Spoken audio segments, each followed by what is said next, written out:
Mä päädyin tänne, multa lähti kämppä alta pois. Ja sitten siihen samaan syssyyn mä sairastuin sitten tuohon sepelvaltimotautiin. Sukeltaja kun on ammatiltani, niin se oli vähän niin kuin olisi jalka otettu veksi.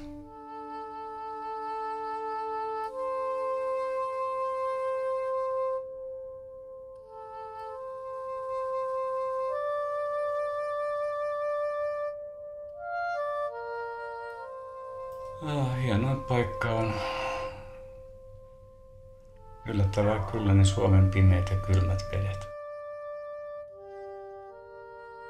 Siinä on niin monta semmoista osatekijäelementtiä. Ensiksi se, että siellä on niin siis siellä on rauhallista. Siellä ei ole mitään häiriötekijöitä.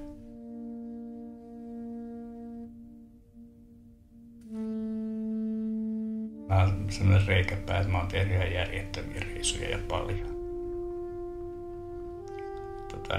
Ja se, että mä oon sukeltanut yksin ja syvälle.